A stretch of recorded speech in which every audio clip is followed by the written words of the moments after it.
Good afternoon, everyone. Welcome to today's VKC talk. My name is Gary Fong. I'm a PhD student at the University of British Columbia, studying mineral and fluid inclusions in diamonds, and the host of VKC talks. Our convener, Maya Kopilova, is here as well. VKC is a series of seminars focusing on diamonds and kimberlites. Our goal is to bring academics and industry professionals together. I would like to acknowledge SRK Consulting for being a long-standing sponsor. There are a few Zoom housekeeping notes for today. For the audience, please keep your microphones and cameras off during the presentation to ensure a good quality of streaming.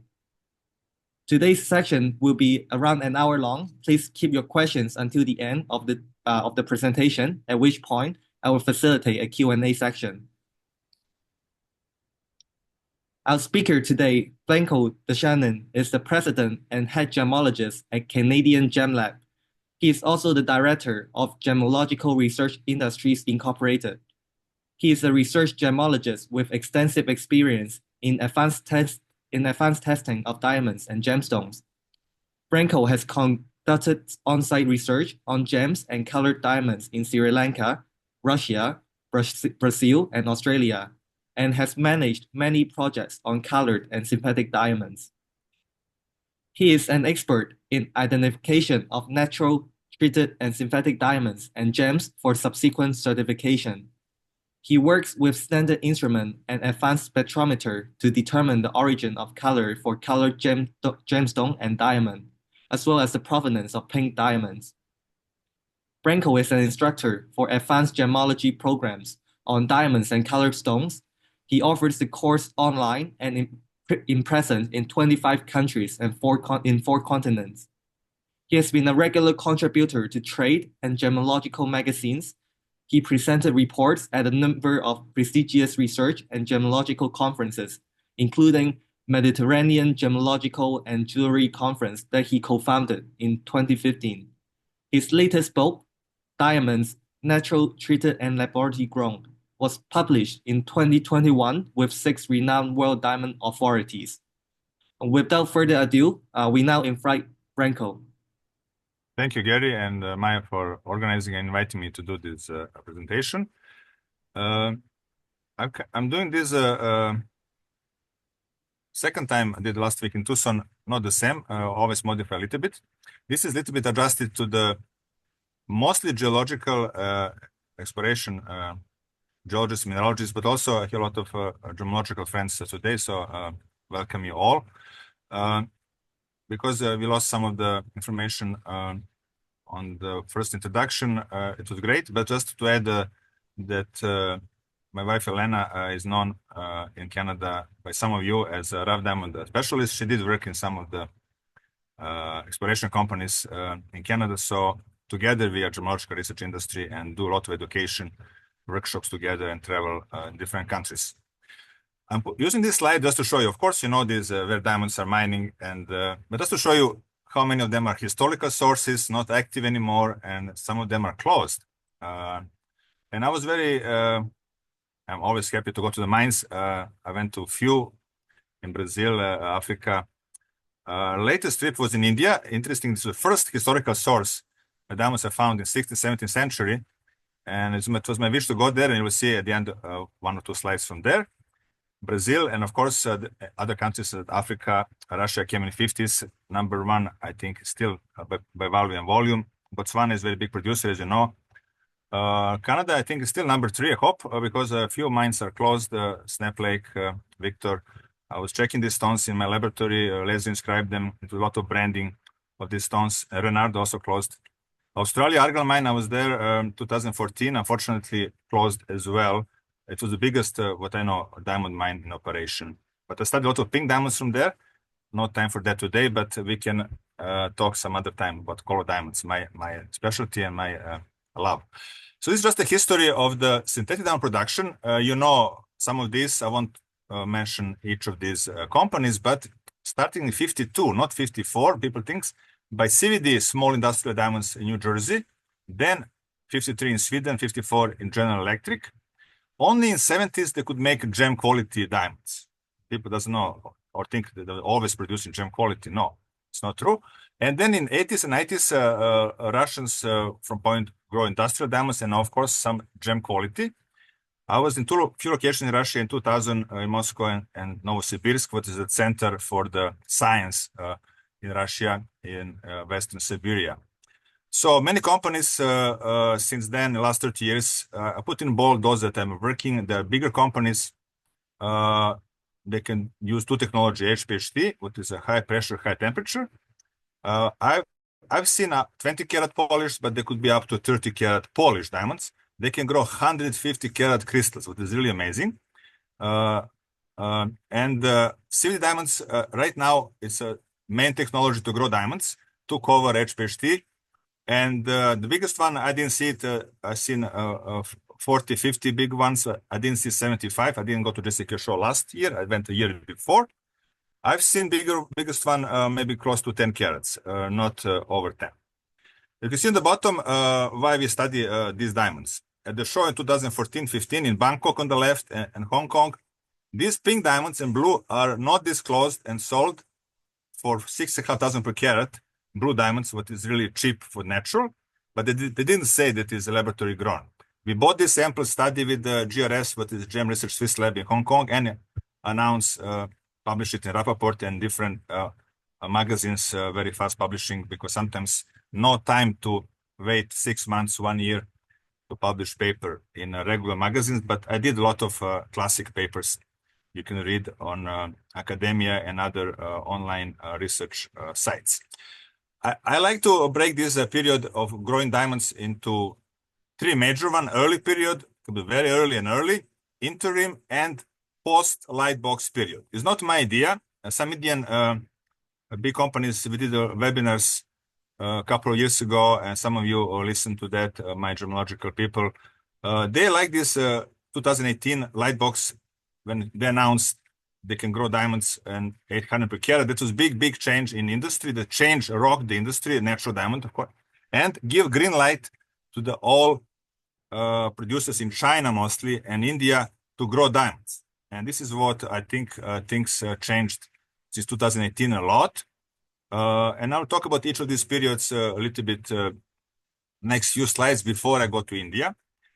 Just for you to understand what is on the market, how it was in the beginning. It was very limited production of colorless in the first period, especially first 5 years. So this is basically what you had when I started to study them 99 to 2000 in New York. They're mostly yellow, and some 2002, 2003 first CVD came. They were brownish and maybe some white came out in this period. So you can see how they look as they're polished. Please pay attention on the right.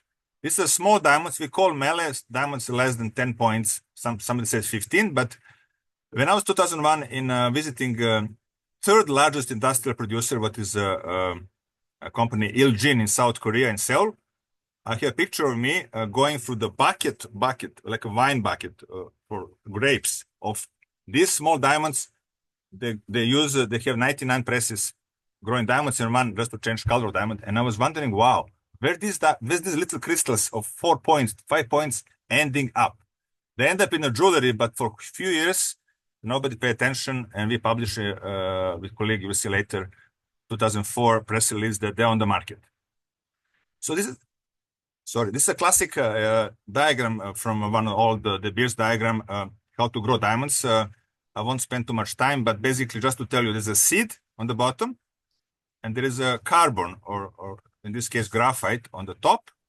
And this is a cooler, this is a warmer part, temperatures 1,300, 400, a little bit higher than natural diamond are grown naturally, what you experts, geologists, deep down in the earth, mine diamonds. And this is on the left, one of the modified bars presses that first company Gemesis was using. On the right, some Chatham created diamond. He didn't make them, but he was trying actually Russia, Ukraine in 90s, but I think worked with the Asian producer. As you can see, there are very strong colors and no colorless at that time. So, but they did make colorless. The colorless are type 2A, probably without nitrogen or not detectable. And on the right, you can see blue diamonds type 2B, has boron, and other yellow, orange, also nitrogen, and green is really not a very common color. It's more combination of blue and yellow, different zones mixed and face up, they look green. This is without treatment. Many diamonds, especially HPHT and CVD, are treated. And you can see here how they look when they're additionally heated in the presses, more intense, orange, yellow, green, and they could be irradiated green, and could be very common actually to be irradiated pink. Very rare they become this red color, difficult to make, even with the treatments, red diamonds. Of course, this is the most rarest color of natural diamond. I was lucky to see a 5 carat fancy red in New York when I was working in GA, so this is my biggest, I can say, most expensive diamond I ever seen. So this is a presses I had the chance to personally visit, started in Bars in Novosibirsk, still used in Russia, but very little out of Russia anymore. Cubic press, I've seen first time 99 in Novatech, Utah, what is for us like Jerusalem for Christians or Mecca for Muslims to go and check how they grow diamonds. This is another company, US Synthetics, same area, Provo, Utah. They grow diamonds with this type of press, cubic presses. And on the right, you can see Japanese researcher. He has to go on one step to be as tall as me. In front of the big press, 30,000 tons press, just for research. And we met at some research conference, and I was there doing presentation in Tokyo on my research and visited facility. Basically, a lot of this is in our book, Laboratory Created Diamonds, our first book, 2004, I think the only book at that time on this topic. So how they look as a crystals? Very easy to separate. You can see here, seed was here on the bottom. That's why it's square, and they grow in these two directions. We can say octahedral and cubic. As you know, most diamonds are octahedral, or could be different shapes, different growth, but this is mixture of cubic and octahedral. And this is the result. At that time, we laser inscribed them in New York, and they could have these clouds, or they could be treated like to be pink. So it was easy 25 years ago. Even with the loop, I was going to Edmonton show and using the loop and showing people how to detect laboratory-grown diamonds. That time, big inclusions, you can use very strong magnets, rare earth magnets to attract diamonds. Nowadays, is gone. This is very rare to see nowadays in any HPHT grown diamond. They are quite clean as well. Very rare the SI1, SI2, what is slightly included, or I1, I2 included. Very rare. They usually reject them. So what we did when diamonds are clean? What to do when diamonds are small and we cannot see inclusions? So with my colleague Dusan Simic, he was really pioneer in this in New York. We check a lot of stones under cross-polarized filters. And I'll show you later how it looks. I didn't prepare. Of course, we have questions. So this is how it looks. Natural small diamonds. They have a stress or strain. We call it in gemology birefringence. So they have internal stress. I hope you can see. This is what is normal. It's mean the natural diamonds. They should have some degree of strain. Depends. Could be very weak. Could be strong. And we compared them with the diamonds grown in a laboratory. At that time, it was only yellows, pinks, and blue. They are stress-free or strain-free. Why? Because the very young diamonds grown in very short time. You can say a couple of hours, days, if they're big. Could be weeks if they're very big. This is the way to separate. This is what I'm teaching my trade client and students around the world. And this is still valid, but not so much for CVD. This is HPHT grown diamonds, high pressure, high temperature. One of the first pictures, 2007, was second edition of the book. So under long UV is almost none, maybe very weak blue. And under short UV become mid to strong greenish blue with phosphorescence. Could be half minute, 1 minute, even more than that. In this case, very easy to detect, has huge inclusion. At that time they had it, but nowadays I see clean stones every week, quite clean. Like yesterday, 1.5 carat VVS2 HPHT grown diamond. So they're very clean. So what we do when they're clean and we have to prove it, of course, if it's a big diamond, they do some spectroscopy. It's still valid, these things. You can see nickel lines as a catalyst in positions around 730, 658. And we see again this stronger short UV light, what is 254. Long UV is classic is 354. And sometimes we see color zoning, not all the time. In all production, yes. New production, no.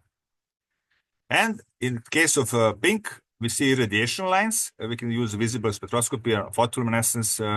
I'm using on the back. This is all your centers causing the orange fluorescence. Very easy to detect pink or treated HPHT and CVD because there's strong orange fluorescence with any simple long UV light and short UV. This is what is easy to detect. Colorless is more complicated, but in this case, easy because it's medium blue, phosphorescing, and we see single nitrogen here in visible spectra. We can find it also, even though officially the type 2A diamond, they have a little bit of nitrogen present, usually as a single nitrogen forming. This is what we can tell about HPHT-grown colorless diamonds. What was the problem I mentioned 20 years ago, and it's still a problem? Small diamonds in the jewelry. Why? Because we don't have enough time, or people doesn't want to pay the price. I mean, I had yesterday 18 stones from one client who used big melee diamond screeners to screen melee diamond. It was 1-2 point diamonds that their screener machine, they will lose tell refer. It means they're suspicious. But I found that 5-6 of them are natural and the rest were synthetic. So I need to do one by one doing spectroscopy. In this case, fluorescence help us. Basically, all of them are natural except one, believe it or not. I hope you can see. One of them has very nice short UV fluorescence in a square pattern. And this is the one we proved that is synthetic and put a little press release a long time ago, now 20 years ago almost, during the CVD conference in Vancouver. So what about CVD? A little bit different technology and now overtaking HPHT because it's, I guess, more cost effective. These CVD growers, I say approximately because it really depends on producer. You can get from 150,000 to 250,000 for one grower. These presses I was showing you before, the Russian presses, of course, are less expensive and maybe $100,000 or less. Chinese cubic could be more expensive, but these US-made belt presses could be easily $500,000, $1 million, you know, but they're very effective. This is less expensive and very efficient, and they can grow much bigger, of course, crystal. This is how they look when the crystals, very unnatural looking, of course. They could be rounded or square. You will see pictures from India later. And I want to pay attention to see these black marks on the outside. This is your amorphous carbon that did not crystallize into diamond. And sometimes we see this evidence in a diamond on the edge or inside the stone. We call it this tabular morphology. Easy to separate, of course, when they're crystals. When they're mounted, when they're cut, this is my first stones, my famous 3 stones travel with me whole world. Because I was the first officially in New York to detect these stones. GA maybe 6 months later published the paper, but we did with Dusan and other researchers from Europe in Asian magazines. They're not very attractive, and they could be also bluish. First stones, 2003. What we can see under using classical instruments, talking about UV lamp. At that time, the weak orange fluorescence was something I was checking, and to give some credit to UBC, and at that time was Stefano was working there. I did a colorless study of these stones and other 2A diamonds at UBC, and basically published it in some trade magazines. So UBC was kind of give credit about this first research using luminescence, also weak or medium orange. What happened when the brownish stones, they're not very attractive, these kind of stones. What they will do, they will put them in the presses, HPHT, and change color to near colorless or colorless. Fluorescence change from weak orange, you will see later, to more weak greenish blue. Sometimes they phosphoresce a little bit. Very short time, not like HPHT. Blue don't fluoresce because there is no any nitrogen, basically, or silicon is there. And pink, as I mentioned before, strong orange fluorescence. This is how you can detect these kind of stones just with the simple instruments. Of course, doing advanced in the laboratory, I published this with Thomas and my professor, Emmanuel Fritsch. I did my university degree in France with him, DUG. We found some hydrogen, but is in far infrared spectra that is not present in natural diamonds. And this is very important, hydrogen, and this defect here, very small, but very important. 737, always there, at least 99% there in CVD diamonds. it's silicon vacancy center, typical for CVD. So when I see this center, I can say it's CVD. Though basically science is always has some exceptions. One laboratory found one stone natural that has similar center, 1 out of million or whatever stones we testing every year, researchers. So this is how it looks on the right before treatment and after CVD diamond. So very different color, of course. And why it's important to use fluorescence? Because, for example, just using a simple fluorescence that costs $300 or $600, I have this one for jewelry. You can see that on the left is definitely stronger, 1 degree, than on the right. If this is medium, this is weak. This is what you can see in CVD. More tricky, more even, and more difficult to detect. And the laboratory likes to see CVDs with other tests as well, not only with fluorescence. This is just some indication that something is wrong.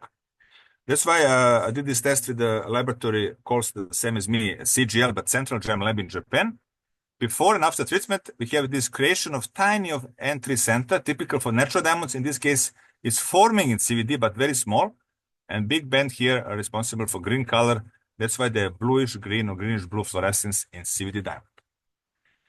So what happened in this interim period? And I was following this, I was already in Canada. What happened is that more colorless diamonds, more HPHT crystals, but CVD started to really take over. You can see on the right, on the left, more colorless, could be brown, and more pink. HPHT, usually colorless blue and yellow. Lot of melee diamonds from China. They use belt type presses because they're very efficient. They grow most industrial diamonds. They're still leader, but a lot of small diamonds for the gem industry that I see very often mixed. Sometimes it's not with natural.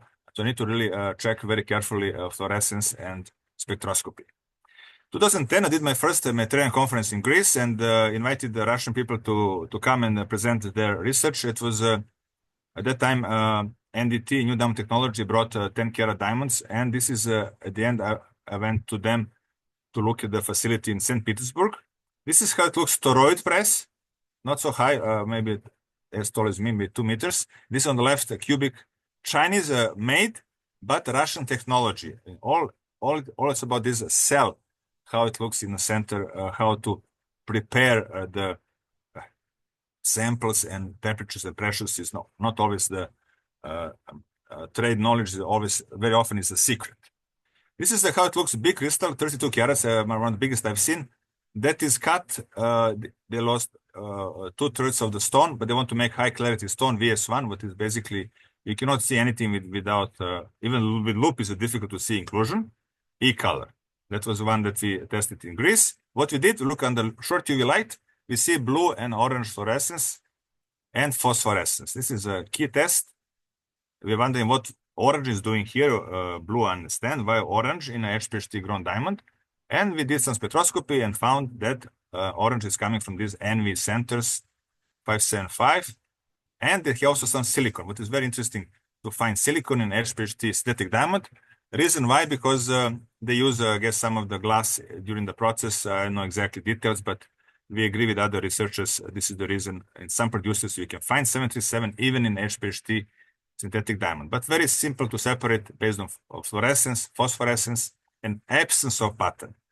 Because type 1A diamond has usually good pattern, and type 2 tatami pattern very different. So what happened in the last now 7 years? It's a big change and big explosion of laboratory-grown diamonds. And we can say, at least many people think, this announcement made a big change, 2018. They put this number 800 per carat, and people were shocked because at that time stones were at least 2-3 times more, talking about laboratory-grown diamonds, synthetic diamonds. But actually now they're 8 times less. So just in 7 years, price dropped from 800 now to $100 per carat, even 90 is production cost. So basically that gives green lights to a lot of producers. And you can see here in China, pictures, I could not go to all places. So I have people who were part of this book. Taijin Lu was one of the authors. He did an article on Chinese diamonds because he lives in Beijing, working in the biggest laboratory. They see not thousands, but hundreds of thousands of stones every week So this is a factory is growing diamonds by HPHT process. You can see a lot of colorless, some yellows, some blues. And this is important slide. If you can take this from my talk, I would be very happy, just for point of identification, that using long UV light and short UV light, we can screen not all, but majority of the diamonds. Why? Because if diamonds fluoresce natural, and not all of them fluoresce, of course, could be non-non, 30-40% should fluoresce. If they fluoresce, 9 out of 10 or 90% will be blue fluorescence and stronger on the long UV light, natural diamonds. But could be orange, could be green, could be yellow. Some specific sources and some smaller diamonds actually fluoresce yellow, and some types like 1B type more yellow. But as long as short UV is weaker, this is natural diamonds on the left. On the right, typical synthetic HPHT, no fluorescence or very weak, we cannot see it, and medium. You can even see on these good pictures growth pattern of cube octahedral. This is HPHT synthetic from China probably. This is a CVD, more complicated because it has bluish. So very important not to check only long UV light, because if you check only long UV, you can say this is natural diamond. But short UV changing to green and a little bit stronger, maybe not, maybe the same. But this is what we see in CVD diamonds. Inclusions-wise, it's more tricky. We still see some inclusions in new generations, small but much smaller. You see a little peak, a little rod here. You can hear here in mounted stones. Very often they're just clean. This is your metallic frosted inclusions. Sometimes you can pick up with a magnet, but it's not test I encourage people to do, because if it's SA1 and SA2, yes, but if it's VS, you cannot use the magnet. And this is the inclusion in CVD diamonds. Again, they're 9 out of 10 are super clean VS to VVS. What is the, cannot see anything, or with microscope you can see some dots. But sometimes you see this evidence of growth pattern. They're in the layers. You can see here faintly colored, or carbon did not crystallize, cycle stopped for several reasons, and we have these one plane inclusions. And some small frosted feathers. Sherry Woodring used to work with me. In New York, we did this first picture, and now we did it in a second book. This is a book we really like to promote because it's very comprehensive and cover 20 years of research. This is important statistics now for you, and this is already outdated. At that time, 56% was in China, but including not only gem grade, industrial grade, optical grade, a lot of big business in industrial application. Of course, the Beers is big in that, General Electric. At that time, approximately quarter were India and quarter was US. Things changed actually 2021 on gem quality. Half of the diamonds made in India, mostly CVD, and this is mostly HPHT. USA, mostly CVD, and the rest, what is Russia, Singapore, UK, and Israel, it's 1 million carats. We're talking about approximately 6.5 to 7 million carats. This is important statistics from Paul Zimsky. He did one interview with me about market. 2018, market share, laboratory grown natural, was 3.4%, then 7.5%, double, then triple, just within 3 years. What will happen next 3 years is really either scary or interesting, whatever you want to call it, because things are changing even for the industry who grow diamonds. And on the top, you can see top companies growing diamonds for industrial purposes. Many companies I don't mention because the names so many in China, India, Russia, in Europe. On the bottom, these companies that I did work with directly, indirectly, I've seen the samples.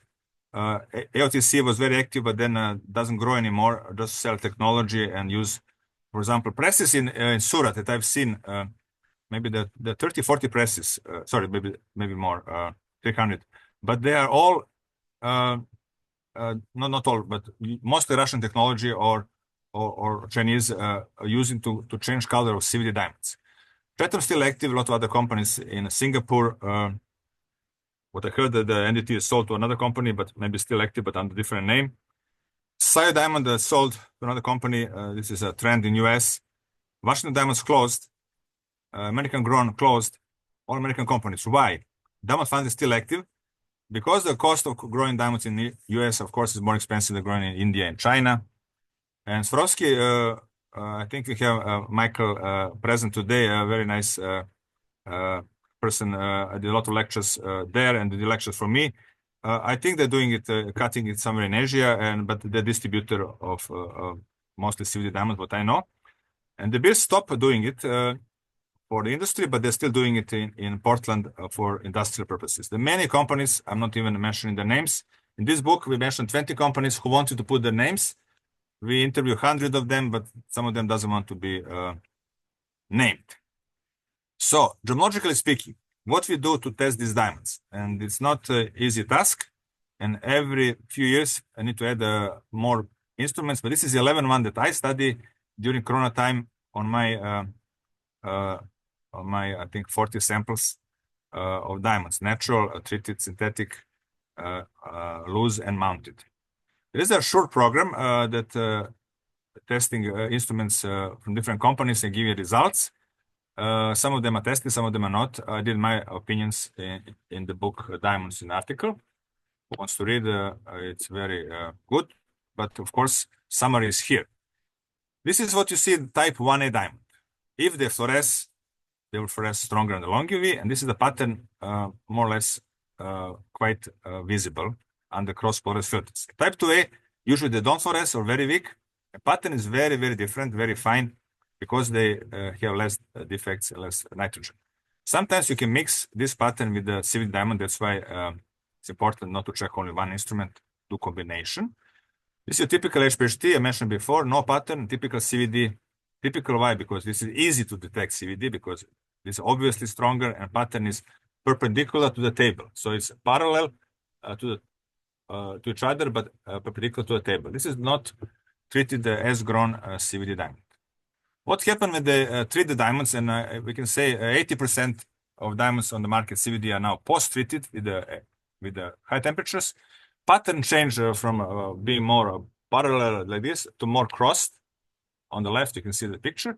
I'm not saying exactly like this one. This is tatami natural, fine pattern. This is more bold, but sometimes could look very, very similar, especially when they expose these stones to additional heat. We did experiments with Ocean CIMIC over 2100 degrees. They start to look the same. Same with fluorescence. Fluorescence start to look the same, latest production. I got some stones from India to study, 15 stones. I'm not presenting results today because I didn't finish study. And now they're in Switzerland with a good gemologist, Thomas Henschwagen, and his GGTL laboratory. He has more advanced instruments than me, and we're studying it now. So hopefully we publish it in June conference in Montana. This is nice pictures from my colleague Randy Lightfoot. He used a special filter called first order red compensator to make pictures better and more. You can see on the bottom without a filter, on the top with filter type 1A diamond. On the bottom without. This is not necessary, but you can see the definitely CVD. On the right, showing you something complicated, not so easy. This diamond based on pattern could be 2A natural, could be CVD. It is CVD. Thanks to nature, we have these tiny particles of carbon amorphous, very like a tree here. And of course, with spectroscopy, I can detect it, but not always easy to detect with one instrument. I'm teaching my students and trade to combine instrument. I like to combine fluorescence, cross-porous pattern, and instrument. I know you can see on the back. It's called EXA. I like it a lot because it's compact, portable. I carry with me around the world. I check pink diamonds in Australia. I check synthetics in Europe, US. So basically, it has two modes. First mode, pass, what is good. GID100 had the same, but then we have second mode, what is very important to see the spectra. This is Cape Lines, natural diamonds, 100%, fluorescence in this match. No need to do more tests. Important for the rings and melee diamonds. In this case, it's referring. Why? Because it has no entry center, what is 415 line. You can see it here. It's present, but not in HPHT-grown. This is different part of the same ring. And has nickel lines, not always present, but in this case, it's proving 100% this is HPHT-grown. This is more complicated. The small stones, two on the side, are CVD. They have the center. One in the center is blue fluorescent. This is natural. And this is two more CVD on the right. So basically, I combine these instruments. So trade, and some of the you today present are from the trade, use different machines. Why? Because somebody wants to do 5, 10, 20 rings at the same time. In this case, I need to go one by one. But in case of machines like this is a DRC, actually big, you will see a picture of this company, big cutting factory in India, only cut natural diamonds. They make instruments to protect natural diamonds. This is one of them, J Mini. You can see here, this is your flagging CVD, flagging HPHT, and when it's not flagged, could be two options, either natural diamond, in this case you can see blue fluorescence, or in this case it's CZ because it does not fluoresce under long UV light. This is how we use instruments. Last week in the Tucson show, I introduced new machine from company Orgy System. They make lasers for lasering diamond, but also they make this kind of instrument. This is my assistant William. Sorry, he is a young gemologist from US. So basically, it's the same principle. You just put these rings here. Blue is good, is natural. On the side is red, it's flagging HPHT, and these side stones that are yellow matching your CVD. I mean, software is doing a job for you. This is difference. I'm not a big fan of machines, but it's better than nothing. But very important to combine with at least one more different technique, either cross-polarized filters or spectroscopy. Why? Because this is happening actually not only in Vancouver, everywhere. The different appraisers, every town has at least a big town, 10, 20 appraising companies. This is one of the, called himself laboratory from Vancouver. This is the ring came to him, 405. And he identified as a lab grown. Bad news for husband because the wife was divorcing and was very upset that he gave her lab grown diamond synthetic as a present. So then they found me, somebody recommended me as an expert, and I see now why he called it lab grown, but it's not good what he did because he didn't study basically very well the stones. Because it's difficult to say based on inclusion that is natural, because clouds could be natural, could be synthetic. Pattern was difficult to see because it's mounted, maybe see some pattern, maybe not. Fluorescence should be good enough, but he was confused by the green fluorescence. It's yellowish green under long UV and stronger than short UV. Then he went to the local jeweler, his GAID 100, the machine just do one step, refer. So fluorescence plus this, he was sure is synthetic. What is missing is two more steps. I did my photoluminescence spectra with EXA, no entry center, but huge S3 center. Nickel lines nickel could happen in natural diamond as well. You know, who are geologists. Sometimes they're coated diamonds. I have the nickel, and by infrared, I proved this is natural diamond 100%, a huge amount of nitrogen, A and B, and hydrogen, typical for this type of cloudy diamonds. So this is definitely natural diamond by Branko. So sometimes the last resort, this is maybe last line of defense, if you want to say fluorescence is good, cross-polarization is good, inclusions are good, but if they are present, if they're absent of no fluorescence, clean diamond, no pattern or very pattern is very difficult to see, this is your last resort called fluorescence imaging. We can see how diamond was growing. In this case, you can see this grown in cubo-octahedral pattern. This is HPHT synthetic. On the right is layered green fluorescence, typical for CVD. So even this is not 100% all the time. You have to combine, that's why Thomas used this plus spectroscopy as a 100% answer. So this is your last sanctification resort to use fluorescence spectroscopy and imaging. So let me summarize. So I'm sure you have some questions and go through some India trip. So in first period, it was easy because large inclusions, magnetism, short UV was stronger.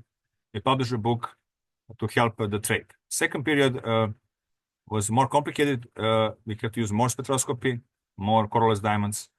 We issued a second book updated with some spectroscopy.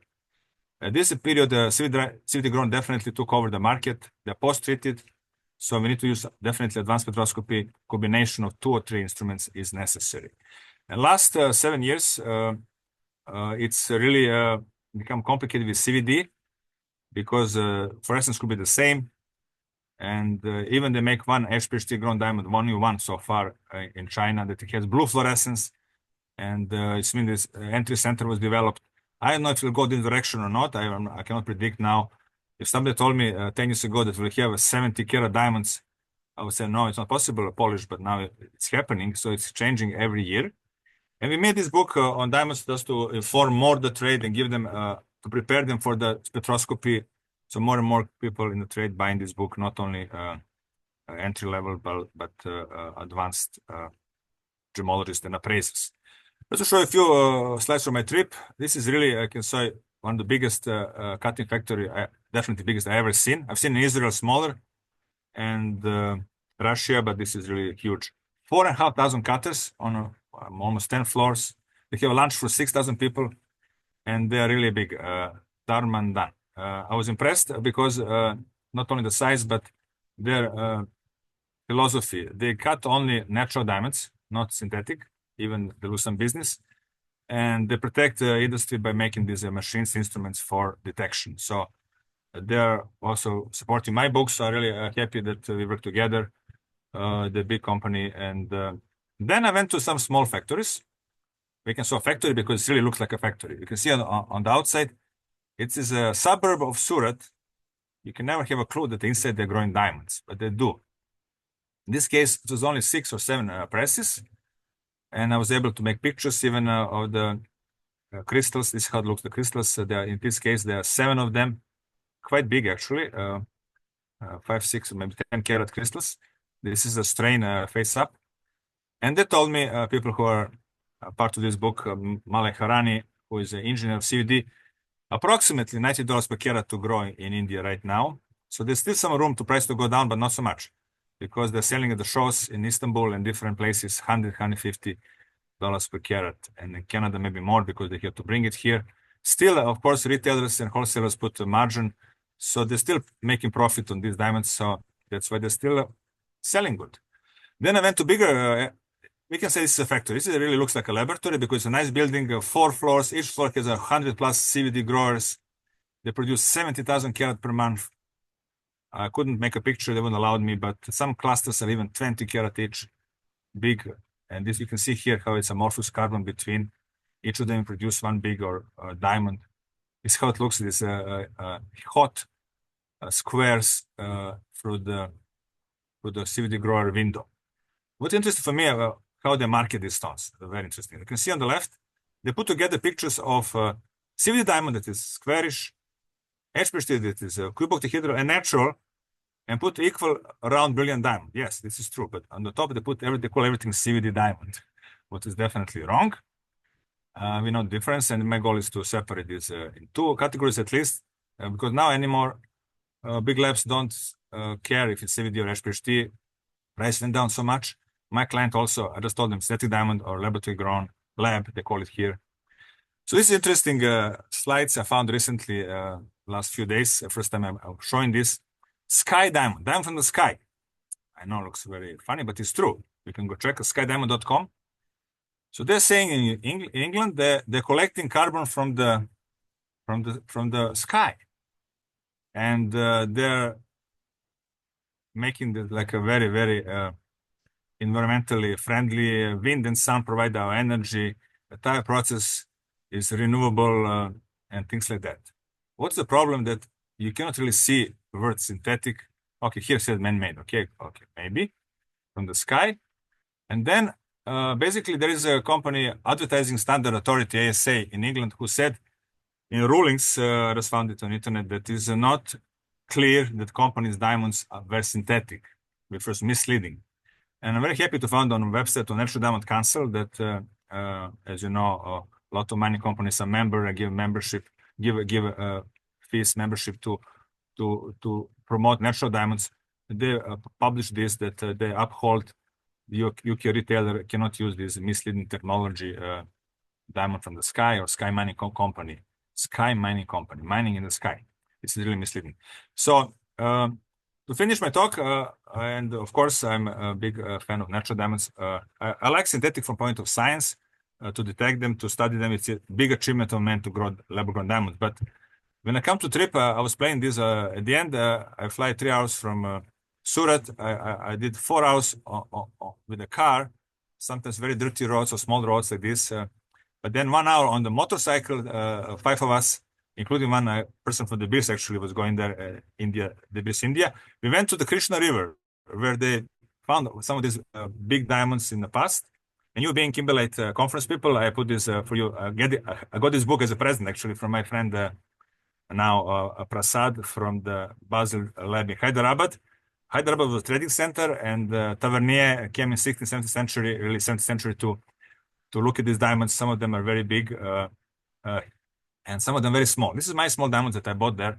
Hopefully they are from this area. I hope they are, and I have in my collection as Indian diamonds. This is just one different presentation just to show you some big diamonds, type 2A and type 2B. Then the blue came from this area, Golconda. So less than 2% of natural diamonds are type 2A, but 99, you can say, or almost all colorless are 2A. They could have some nitrogen, be more yellowish or yellow.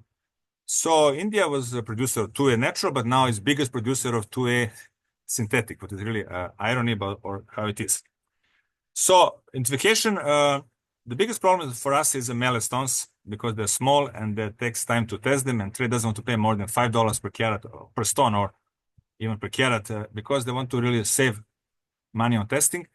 If you have a small, medium-sized stones, we can combine standard instruments I mentioned before and advanced spectrometers and some imaging and detect them.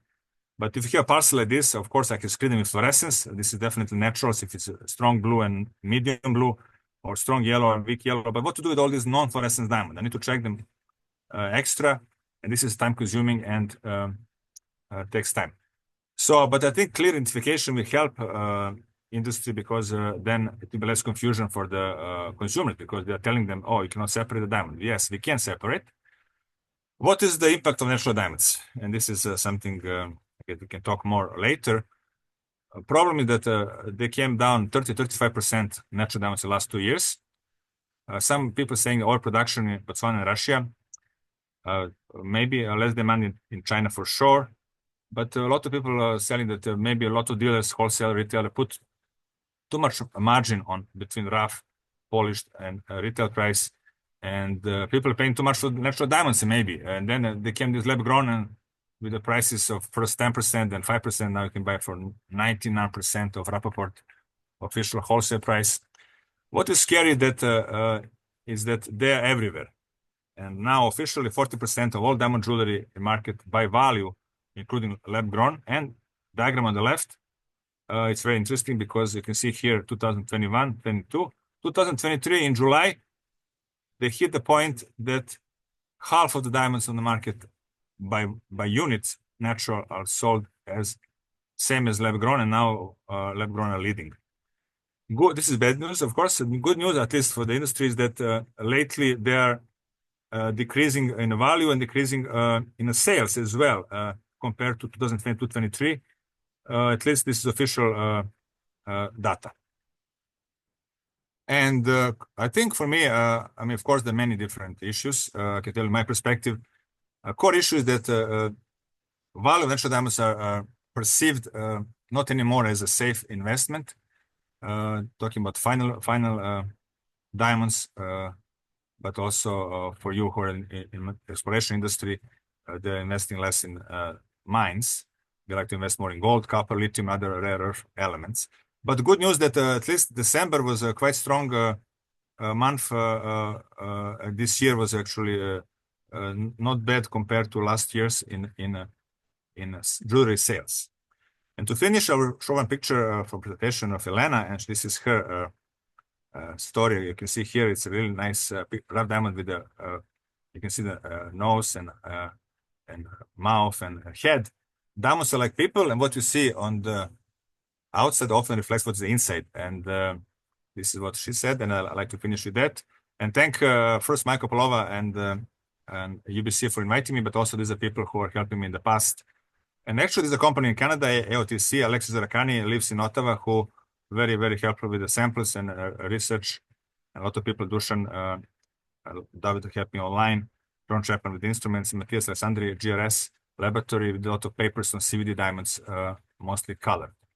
For those who want to really read more, I recommend this book. Also could be online. You can listen Alan Collins 1.5 hour talking about defects in diamonds or optical spectroscopy or advanced portable instruments. I recommend really to listen different authors, not only me. And those who want to be gemologists, I know some of you are. This is new. Me and Elena, we both FGA, British. We start to teach this in Vancouver in spring and fall. So you're welcome to come and take a program. And it's not about the diamonds only, it's gemstones and diamonds, but I do all these workshops. I do next one in June in Montana, in Helena, on June 15, and other talks, and we go to the mines. So those who likes to do something different than diamonds, please come to Safari Mines, Yogo, and others. I also play with turquoise. And this is my talk. I hope I came on time. I didn't look at the time. Sorry about this. And Gary, I hope you're happy with the time I did. But I want to leave you time for the questions and, of course, anything else you want to add. Thank you with some diamonds, I think from Russia, but who knows? Difficult to tell. Thank you, Branko.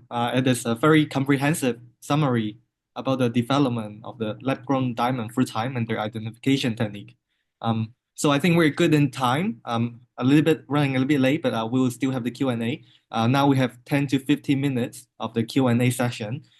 So for audience, feel free to turn on the microphone or ask question in the chat box.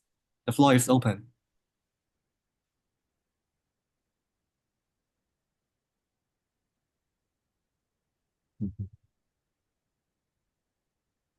Okay. Hi, Branko. Hi, Schwabo from Hi. Athens, Austria, correct?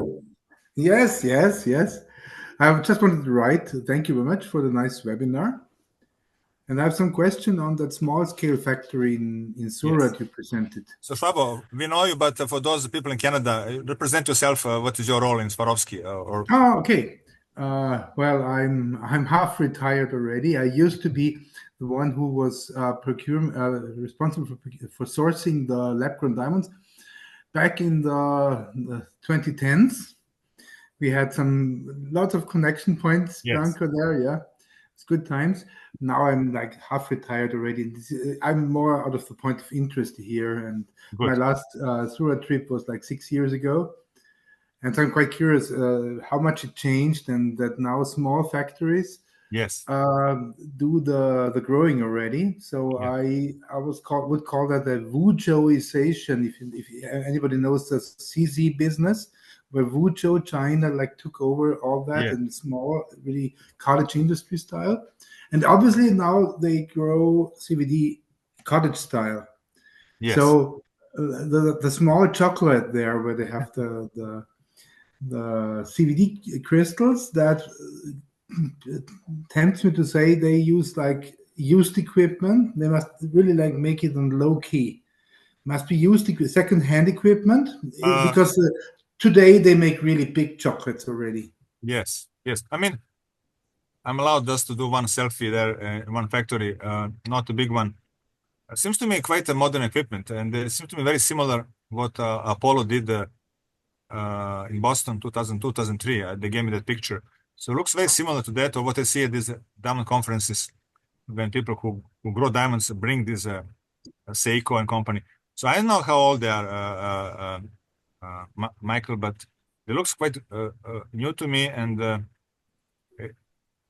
I think they're maybe modifying some old because this type of that output, this was like what I saw in like 2016. Talking about these clusters, clusters of the clusters. They call it chocolate sometimes, because it has that black thing. The clusters, they looked like that in like 2015, 16, and of course they're much bigger now. So I guess that it must be like passing on that one generation to those cottage industry. Yeah, I have to tell, I didn't see these clusters before. I saw it only in India. I've seen Apollo's single crystals, but then now these clusters. I'm glad you saw it. So it's at least 10 years, I guess, but I didn't go to India for 20 years. I was there. Okay. I was young. And is that something which there's the art factory like that, or is that something like a growing phenomenon that now really everybody jumps on the bandwagon of growing diamonds? Definitely they're doing this, but as you see, not in US anymore. US is dying. In Israel, no, I mean in India. I mean especially in Surat. I think it's like an ecosystem now there. I think it was one report, 60,000 or I don't know growers or something like crazy number Oh And God. what's interesting, they bring presses from China or Russia, and they do treatments there in Surat now. So Wow. I mean, this is now I can't tell if it's true or not, but they're saying $30 per carat cost treatment, $30 cost to produce, and $30 to cut. I don't know. This is an estimate. Say again, $3 to treat, No, $3 to grow. 30 to Okay. grow, 30 to treat, and 30 to cut. But how can you sell a stone for 90 cut and polished if the rough is like 30? You have the cutting cost. Yeah, that doesn't fit. It must so be less. basically, bigger diamonds should be cheaper, because you cut. It doesn't matter if it's 1 carat or 5 Sure. carat. But a one carat for $90, and Yes. you pay 30 for the rough. You barely pay the material, and they haven't cut it yet. Yeah, I think margin very small, but they're selling that much. And I know if you notice that it was statistics that natural diamonds came down 30%, but lab grown came 80% in the same period of 2 years. So the price is going down much faster than natural. I mean, much faster. Yeah. Okay, so let's see if somebody else has a question. I know Mike Thanks anyway. Thank you. Yes, I do it. You had mentioned that. Mike, just present yourself, because I know you, but a lot of people doesn't know you. Who you are? I'm Mike Burnett, Director of Gemology here in Gem Shopping Network in Atlanta, Georgia. Okay. You had mentioned that it's $90 per carat for CVD, right? That's what they told me. They told me people, not producers, but people who are engineers there, engineers who are involved in companies who grow diamonds. Yes. And that's cut, polished, finished, everything. Yes. I think it makes sense, because I could buy in India, and I bought some for research, $100 per carat. I can buy all day long. And then you were just telling Michael that it's another $30 on top to HPHT treated after that? No, including 90s. Okay, so that's so you can get everything. 60 per carat without treatments. What I heard. So some stones are not need to be treated. Or I bought some brown on purpose to study them. They're not treated, they're not beautiful, but they're interesting for me. Okay, thank you. Thank you, Mike. Okay, Branko, there's 2 questions in the chat box. The first one from Donna, I asked, are you seeing blue fluorescence in CVD and HPHT? Yes. So it's like this. I don't see it, but there's always but. Depends what you think is a blue. So blue is very different, different color for different people, So greenish blue, I can see. This is kind of blue, yeah, like a blue. This is more for natural, but the greenish blue with a tint of green could be seen under long UV light. So very dangerous just to check long UV light. Don't check short UV. But that greenish blue is due to post-treatment of CVD. It will change to more yellowish green under short UV. But could be same intensity, could be different. So that's why it's important to compare not only with the eyes, to make a pictures with the camera. Just give me 1 second. For example, this is a little instrument called jewelry inspector. Basically, it's UV lamp with a huge opening, so you can put big pieces of jewelry.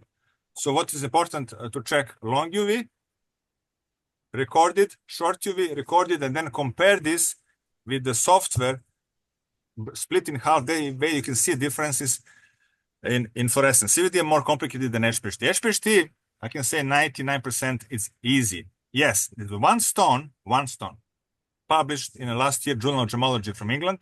I see the people from England also are listening. That shows blue fluorescence and showing entry center causing this blue fluorescence, which is 415 line, you probably know. So one stone, but we can detect it with different techniques. Growth structure is different. We can look at the spectroscopy, but just looking at fluorescence can fool not only gemologists, can fool a lot of these instruments that are based on fluorescence only. And majority of instruments on the market that I even show today are based on fluorescence. So that's why it's important not to check only one instrument, always combine with the different instruments, yeah?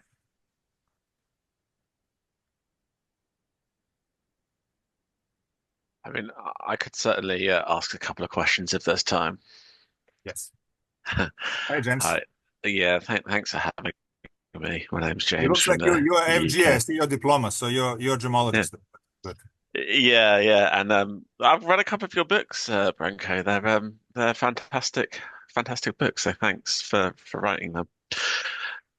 I don't know the gemstone market that well, if I'm honest. But I think my first question is, for natural melee, is there gonna be a time when it's just uneconomic to sell natural diamond melee because it's just not worth the money for people to test them, and so you just assume that they're all synthetic?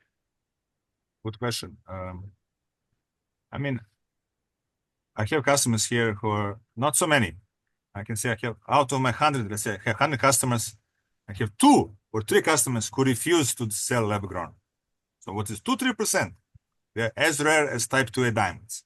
Those who refuse to sell lab grown. So they like to make a ring, center stone natural and melee diamonds natural. They will never give up on putting synthetic, even if they're cheaper. They could be, of course, 100 per carat or less. So this is, I think, they'll always be there. What's happening is that people know who are in trade. There is, and I've seen now, last 2 days I was teaching diamond grading. I've seen even natural diamonds, very rare I see it anymore in low quality of clarity. SA2, I1, I2 are disappearing from the trading. Because why somebody would spend, I mean, it's logic, $5,000 on low quality natural diamond, and they will spend and get, not me, of course, but talking about general public, who are a lot of brainwashing with the environmental and these stories that I put 2 slides. They will buy high quality diamonds and they want to buy VS and DEF color. So this is what's happening, I think, with bigger stones. With the melee, I really don't know the answer, but I hope they won't disappear natural, because diamonds come in any sizes, naturally. So what they will do with them? They have to sell somebody. Yeah. But anyway, I was in England in January doing some training, so I'll come back. So Yeah, well, I hope I managed to get your training actually. Good. Thanks. Okay, very good. I think John Armstrong maybe have a question. Or... Yeah, no, I have a question. Thanks, Branko. I really enjoyed the talk. So I have two quick questions. The one question refers to the tatami pattern. Yes. Is that analogous to what they call graining in the type 2A stones? It's not really graining. It's internal strain or stress caused by different things. I mean, there are 2 authorities, actually, one from Russia. I think Maya, you need to remind me because I'm a little bit tired. Legend that Elena likes the most, Professor. Zaitsev? No, different one, Zaitsev? old one. The old one. On strain. Orlov? Sorry, yeah. Yeah, He Orlov. did a lot of morphology and strain. Orlov is from Russia, and Professor Lang from England. I met him at the BRIS conferences 2004, 5, 6. I was there. So they talk about there's a 6 to 10 different causes of strain or barred fringes in diamond. And John, if you want to stop by CGL laboratory, I can make photocopies of some of the papers, or I don't know if I can find it in English. There's some of them in Russian, but some of them in English. There's a good book by Orlov, still in English. I know one of my students got it. Morphology of diamonds in English, New York. So this is they explain. It's not a graining. Graining is how the diamond was growing. Most common is octahedral graining. You can see inside the stone, whitish or brownish or pinkish is the pink diamond growth lines. This is a stress or strain that could be irregular. And cutters who are cutting diamonds knows this. They're very afraid of strong stress in diamond because diamond can explode under the wheel. So they have to cut it very carefully. So it's different than graining. It's internal strain, we call it stress, or birefringence in gemology. Because diamond is a single material, a single refractive, but in certain directions, light traveling a little bit different. So you have different colors showing up when you cross it on the cross-polarized filters. I can explain only like that in 2 or 3 minutes. Okay, no, thanks. No, that helps. Yes. And then let's look at my notes. I like your your example of a natural diamond being classified as synthetic, because I've heard where type 2A diamonds in particular have gone to laboratories and been returned as being they don't get a type 2A stamp of approval right away. Yes. And this turns into a bit of a battle with the grading laboratory around, because obviously in many of these cases the polisher knows exactly the origin of the stone, right? So it's that So I found that very interesting, and my takeaway from that is what your takeaway was. You have to apply all the techniques to you're arrive. right. I like to combine three. I did a paper in Italian Gemological magazine, IGR, and whoever emailed me here or Maya, I'm very happy to email this paper. It's a nice paper, how to test a diamond in less than 5 minutes with the 3 techniques based on fluorescence, cross-polar filters, and PL spectroscopy, what is EXA. All of them under $10,000 together, 3 tests. And one day I want to push myself how many I can do per day. I did 100 stones. So okay, I was working more than 8 hours, but you can do less than 5 minutes a stone.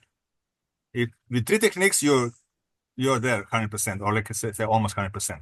Sometimes it's a problem, especially 2A diamond who are super clean. IF, totally flawless 2A.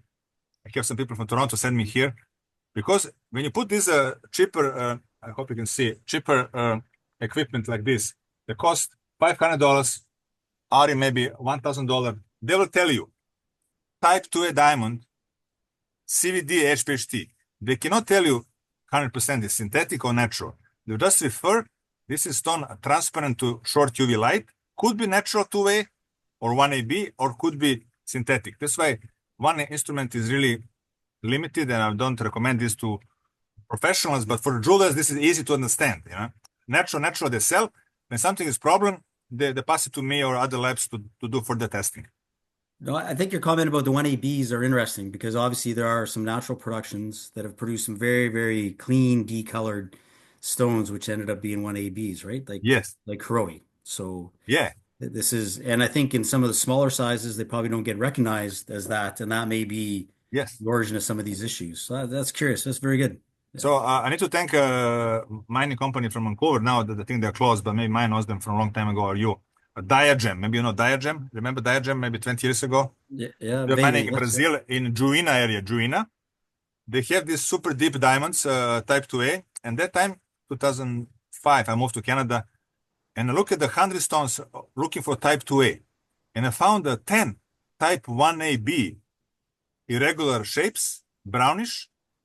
And I checked them in infrared, and then I did experiment with HPHT, and I removed the color to be colorless 1AB. I published a paper. So basically announced that not only 2A, but 1AB also could be low nitrogen diamonds. This is the request to change color. To remove the color, it has to be low nitrogen diamonds. Then you can remove the color. Usually you're adding color, making more yellow, green, whatever color, pink with iridation. But the only case you can remove the color brown is 2A and 1AB, what I know, naturally. I mean, with the pressure. Now these stones disappearing. Why? Because they're cheaper than natural, and lab-grown people just don't buy it anymore. The company closed in Suncrest. They don't do processing anymore because such a low demand for this HPHT treated natural. Yeah, they buy lab-grown that is cheaper and bigger. Oh, very good. Okay, no, thanks. That was very, very interesting talk. Thank you. Thank you. Stop by if you can. Yes. Yeah. No.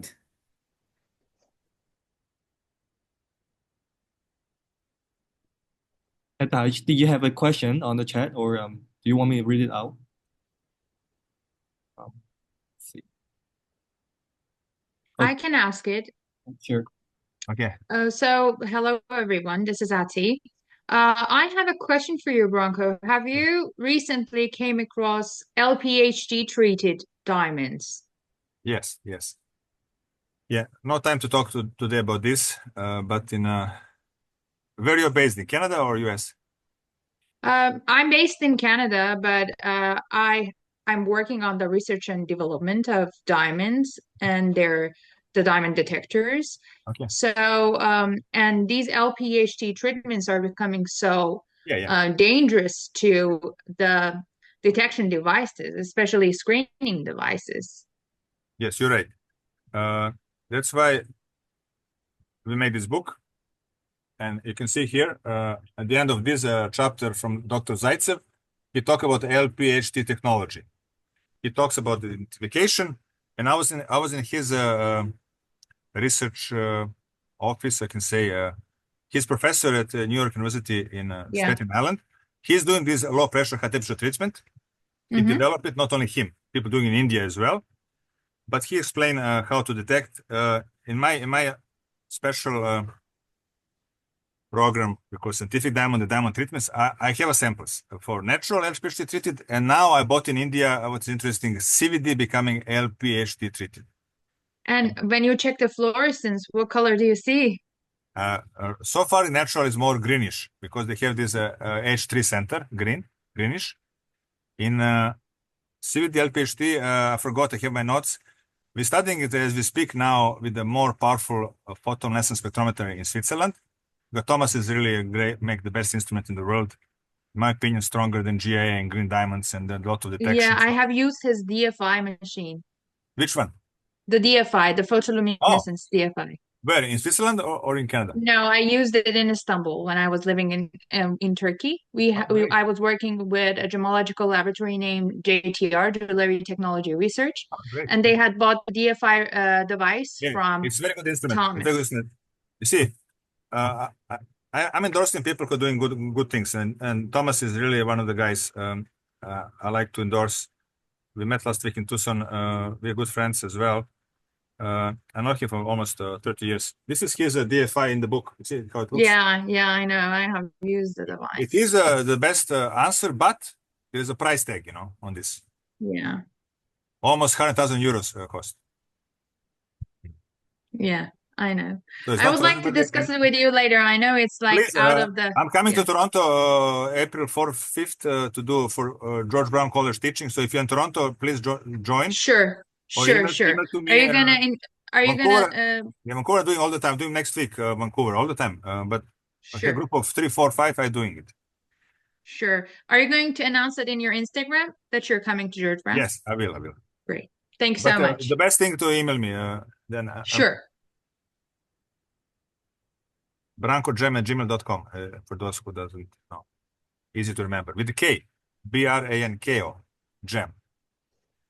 Okay. Nice to meet you. So we have also a text from Diana Caldwell. It's interesting. She took my courses. She's an appraiser. And her opinion, I can read for everybody. I see mostly synthetic for center stones. She's doing lots of appraisal in California. Less and less natural. This is a problem for us who I also see it here. Last year was first year that I did more business with the lab-grown diamonds than natural. I really doesn't want this to happen, but this is how it did. All these people who sell synthetic won't buy them back or trade them toward bigger stones. This is a problem with these synthetics, and this is something I didn't have time to mention, but I can advise those who really wants to. This is a very, very new book. The best, select the best diamond. But Gary Holloway, he's a 45 years jeweler from Melbourne, Australia, but not regular jeweler. He's a geologist, jeweler, researcher on diamond performance, brilliance, and cut. And he's saying also this: be careful if you're buying laboratory-grown diamonds. You can end up with your black eye if your wife finds out, And happened to me once here or twice, not so often, but a woman comes with big diamond and wants me to check. And I check it and takes me 2-3 minutes, really. Oh, your diamond is laboratory grown. Good quality. Oh my God, he said, my husband told me it's natural. So happened in Vapour as well. But I don't know if you'll get black eye or not, but this is what is happening now in the trade. Because margins, I guess they make on lab grown still margins. They're still selling for a little bit bigger margins than natural. This is the problem. But as I mentioned, I'm a believer that natural diamonds will come back. And this is my last slide. I don't know if you saw it, that I think they will come back.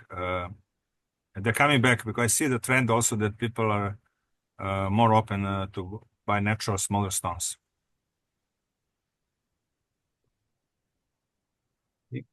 If there's no more question, there's a few comments in the chat, which Branko can read through. Okay, so is there any question on the floor? Okay, So this will be the end of today's session. Thank you, Branko, again for your presentation, and thank you everyone for coming. So I'll stop the recording right now, and you're welcome to stay behind for an informal chat. That's great. Thank you a lot, Gary and Maya, and we will stay in touch. And who wants to chat? I'm